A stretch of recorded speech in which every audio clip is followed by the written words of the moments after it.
తెలంగాణలో యూరియా కొరత విషయంలో మంత్రి తుమ్మల నాగేశ్వరరావు బీజేపీ రాష్ట్ర అధ్యక్షుడు రామచంద్రరావు వ్యాఖ్యలకు కౌంటర్ ఇచ్చారు. తెలంగాణ రైతాంగానికి కావాల్సిన దానికంటే ఎక్కువ యూరియా స్టాక్ ఉందని, అలాంటిది యూరియా సమస్య ఎందుకు వచ్చిందని ప్రశ్నించారు. యూరియా విషయంలో ఆర్టీఐ వేయమన్నారు. యూరియా విషయంలో తప్పు తమదైతే రాజీనామా చేస్తారని, తప్పు వారిదైతే తుమ్మల నాగేశ్వరరావు రాజీనామా చేయాలని సవాల్ విసిరారు.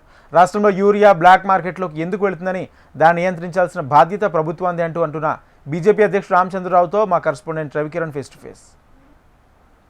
తెలంగాణలో యూరియా కొరత అలాగే రిజర్వేషన్ల విషయంలో బీజేపీ కాంగ్రెస్ పార్టీ నాయకుల మధ్య మాటల తూటాలు పేరుతున్నాయి. ఈ నేపథ్యంలో ఖమ్మం వచ్చారు రామచంద్రరావు, బీజేపీ రాష్ట్ర అధ్యక్షుడు. ఆయనతో మాట్లాడదాం. సార్, మీరు ఇందాక చేసినటువంటి కామెంట్స్, యూరియా విషయంలో కేంద్రం యూరియా ఇవ్వట్లేదంటూ రాష్ట్ర వ్యవసాయ శాఖ మంత్రి తుమ్మల నాగేశ్వరరావు అంటున్నారు. దీని మీద మీరేమంటారు? ఇది పొరపాటు.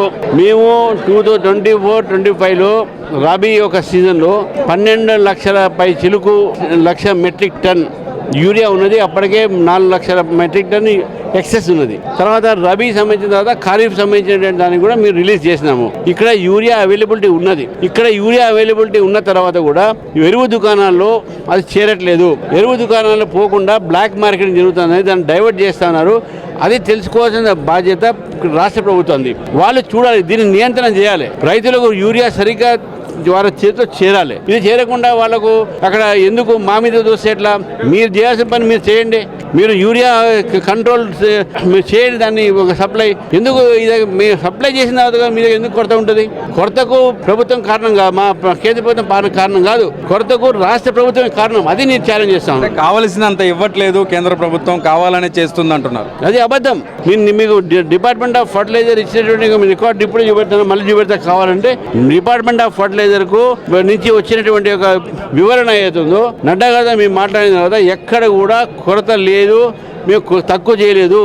అది state government management miss management వల్ల ఈ కొరత వచ్చిందని చెప్తా ఉన్నాం. మేము కూడా ఇప్పుడు తెలంగాణలో బీసీ రిజర్వేషన్ 42% ఇచ్చేందుకు రెడీగా ఉన్నా కేంద్ర ప్రభుత్వం ఆమోదించట్లేదంటూ కూడా పెద్ద ఎత్తున పార్టీకి సంబంధించిన మంత్రులు కావచ్చు, నాయకులు కావచ్చు విమర్శలు చేస్తున్నారు. ఇది బీజేపీ ఎలా ఎదుర్కొని పోతుంది? ఇది ఎదుర్కోవడం కాదండి, మేము వ్యతిరేకించట్లే కదా, బిల్లు సపోర్ట్ చేసాం కదా. మేము న్యాయపరమైన ప్రక్రియ ద్వారా మీరు చేయండి. ఎవరుతున్నారు దాన్ని?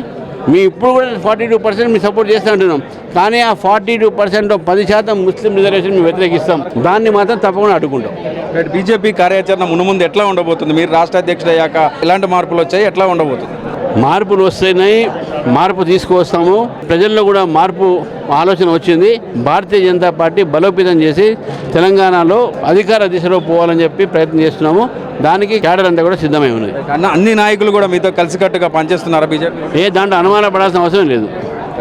ఇది మొత్తం మీద తెలంగాణలో యూరియా కొరత విషయంలో రాష్ట్ర ప్రభుత్వమే సరైన నియమంతో చేయట్లేదు, కావాలనే కొంత యూరియా అనేది పక్కదారి పడుతుందని బీజేపీ రాష్ట్ర అధ్యక్షుడు రామచంద్రరావు అయితే అంటున్నారు. ఇక్కడ పరిస్థితి గణేష్ కిరణ్ ఖమ్మం జిల్లా.